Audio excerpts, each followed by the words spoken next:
Hey, what's up, guys? About to start another blast cycle. Well, I am just starting one. I actually started one today. Every 3 months, I do a blast, and 3 months cruise.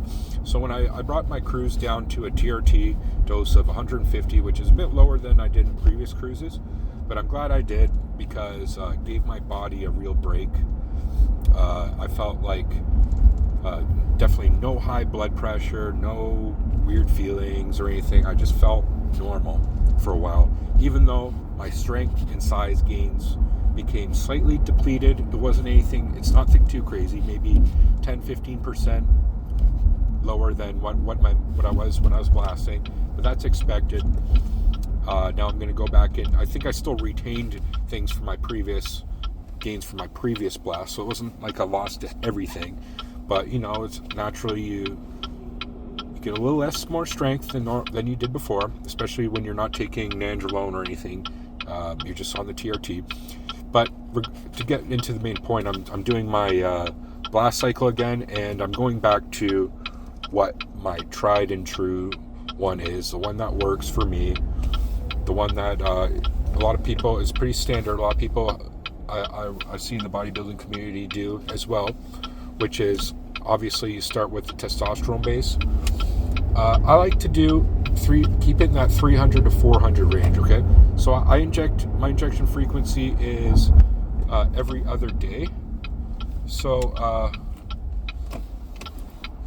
like sometimes it's 3 times a week, sometimes it's 4 times a week. Okay, so some weeks are a little bit more, some weeks are a little less, but it averages out over time. So it's somewhere in that 300 to 400 range. Okay. Aside from that, I take the Masteron that totally complements like the dosages I'm doing with testosterone. So it's a 1-to-1 ratio, and in that way, the Masteron counters any negative side effects such as the bloating and estrogenic effects that I get from the testosterone. Okay, and then adding on top of that is the 200 nandrolone NPP, the phenylpropiate shorter ester nandrolone, and I got great results from that. I believe the strength and size gains you get from that, even just at that 200 range, on top of everything else you're doing, takes it to like the next level. Like strength and size, you notice your muscles get fuller, you get bigger, and you get stronger. Like I'm repping out last time I was blasting chest flies, full stack, full on the machine, 10 reps plus. Just like I remember other guys in the gym being like, holy fuck, like how are you doing that? As well, like other things like hitting PRs on deadlift and bench press, and even on like doing curls or tricep extensions, I was like going full stacks on those even too. Which I don't. I know it's isolation. I don't recommend doing all the time, but it's like sometimes it's like whatever. You got the strength, push the strength on those two, and actually you get a considerable pump doing so as well, because you're still getting reps in on high weight. So it's like progressive overload gets a lot better, and that's where the real growth happens. So I believe that's the perfect stack. I'm still debating doing. I really should be doing the growth hormone on top of it. It's just a matter of budget at this point. I just don't think it's in the budget, unfortunately. But ideally, you should be doing growth hormone on a cycle like this, because otherwise it's kind of just running a one-legged race. You're just doing the steroids without the growth. The growth complements the steroids because of the estrogenic effects. Estrogen and IGF-1 it complements the IGF-1. It makes the IGF-1 grow new tissue at the source, at the muscle source, the connective tissue sources. So, but that being said, my body's still producing HGH to a degree, so it's still there. It's not like it's not there. The one thing that I would potentially add on this stack at like the 6-week point would be the Anavar. Again, Anavar is one of my go-to compounds. I love it because it's like zero side effects. Well, not zero, but it's not bad side effects. very tolerable drug to take, but the anabolic effects are really good. Okay, it's one of those things you add on. I like to add it on towards the end because it's like you ramp up your dosages and things, and then it just adding another factor to it all. Once your body's already getting used to the other compounds, after like 6 weeks, your body kind of becomes acclimatized to it to a degree, and so you're just adding something else that your body's not acclimatized to, and then that adds a little bit more. Likewise, you could also up the doses on the other things, but then you're upping the potential for negative side effects.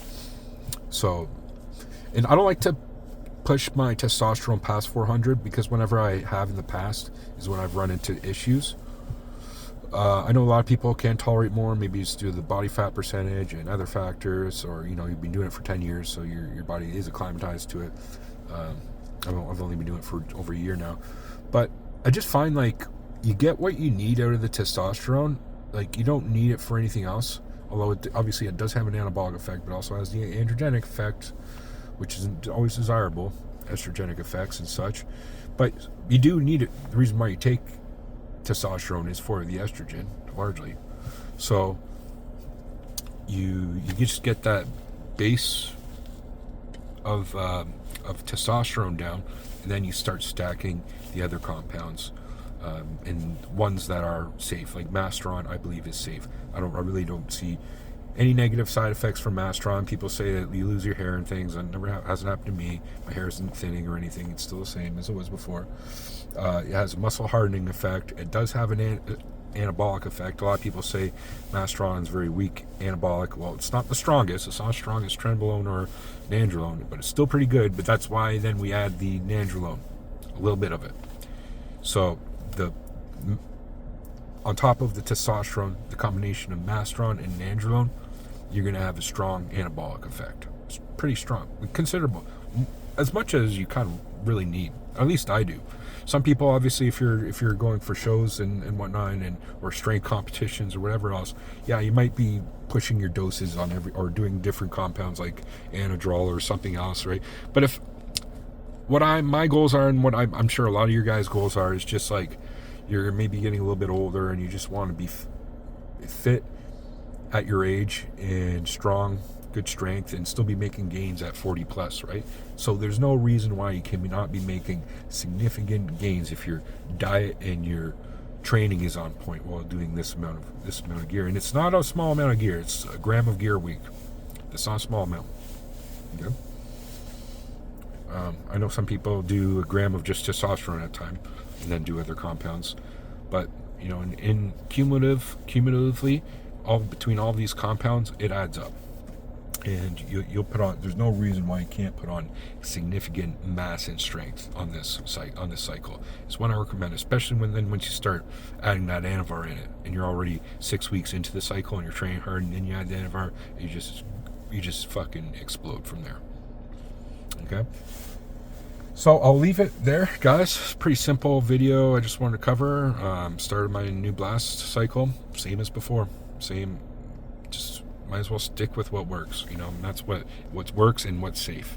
I'm not adding new things in that might complicate things or new side effects. Like, I'm familiar with it and I know it works for my body, so I'm going to do it again. All right. Thanks for watching, guys. Peace.